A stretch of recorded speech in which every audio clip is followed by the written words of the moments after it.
যে যে ব্যাংক ডাকাতি যেটা করে তারা, ব্যাংক ডাকাতি বলো, হুম। ব্যাংক লুট বলো বা যাই কিছু করো। এখন ব্যাপারটা হ্যাঁ, হচ্ছে কি যে সেই ব্যাংকের যাই সেই হোক সময় যুদ্ধের সময় হ্যাঁ, ব্যাংকের সেই সময় তারা যে লুট করেছিল এটা একটা নৈতিক দিক দিয়ে ঠিক ছিল। যে মুক্তিযোদ্ধাদের টাকা পয়সা ছিল না, তাদের হ্যাঁ, সাহায্যের জন্য, তাদের ফান্ডের জন্য সেইটা যদি হইতো ঠিক আছে।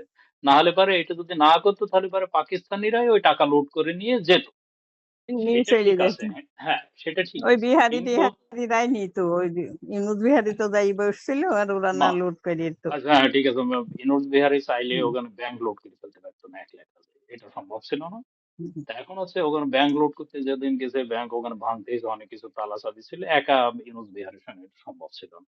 ইউনুস বিহার আরো লুট করেছে না। অন্যান্য জিনিস, ধরো ফাঁকা বা হুম। মানুষের জিনিসপত্র লুট হ্যাঁ, করে ও দিয়েছে, সাথে। কিন্তু হুম। হ্যাঁ, সরকারি সম্পত্তি এটা আছে। আচ্ছা, ইউনুস বিহারের কথা এখানে বাদ যাক। এটা ইউনুস বিহারে আচ্ছা, আমাদের বাদ মেইন দাও। বিষয় না। হ্যাঁ, কিন্তু এইটা হয়েছিল হচ্ছে নভেম্বরে।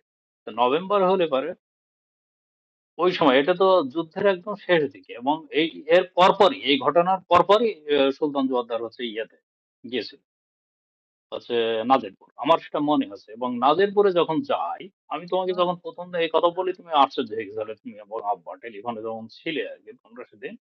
তো হ্যাঁ। নাজিরপুরে যখন যাই, নাজিরপুরে যাওয়ার পরে সে হচ্ছে আমাকে বললো কি, আমি তখন ছোট ছিলাম কিন্তু আমাকে ঘর থেকে বের করে দিল, বললো যে তুমি হ্যাঁ। একটু বাইরে যাও। যেই বাইরে যাওয়ার কথা বললো তখনই আমার কিউরিওসিটি বেঁধে গেল, কি ব্যাপার আমাকে বাইরে যেতে বললো সারাদিন। বা উনি হ্যাঁ, কোনো সময় আমাকে বাইরে যেতে বলে না, আমাকে দেখলে পরে কোলে কান্দে করে নিয়ে সারাদিন মানে তার বিয়ের আগ পর্যন্ত হচ্ছে সেভাবে এরকম হচ্ছে যে করছে। হ্যাঁ। তো বাইরে যাইতে বললো কেন, তখনই আমার খটকা লেগে। তো হুম। তখন আমি আমি দেখলাম যে তখন সে হচ্ছে তোমাকে টাকা, এটা হচ্ছে টাকার বান্ডিল, ওই যে ১০০টার নোট একসঙ্গে আর কি ওই সময় হচ্ছে পিঞ্চ, মানে পাঞ্চ করা থাকতো আর কি, পাঞ্চিং মেশিন দিয়ে পাঞ্চ করা হ্যাঁ। থাকতো। এরকম টাকা হচ্ছে হুম। বের করছে, দিছিল আর কি। এই টাকা তার কাছে আছে, যে যেখান থেকে আসুক, সে ব্যবসার টাকাও নিয়ে আসতে পারে, কি টাকা নিয়ে আসলো তখন তো আর আমি জানি না। হ্যাঁ, এটা তখন তো নিয়ে আসছিল তুমিও এবং নন। হ্যাঁ, হ্যাঁ, তো এটা তো হয়েছিল, এটা তো ঠিক তাই না ঘটনা? হ্যাঁ, ঠিক, ঠিক ঘটনা।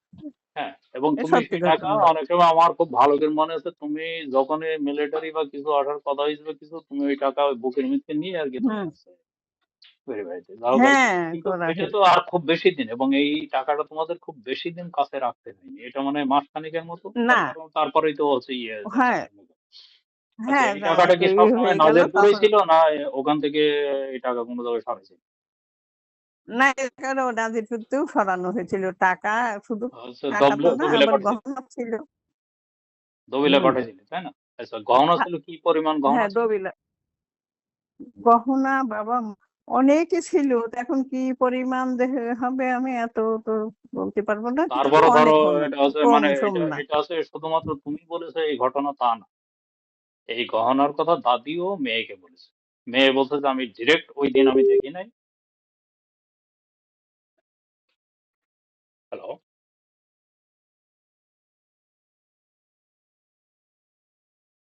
হ্যালো?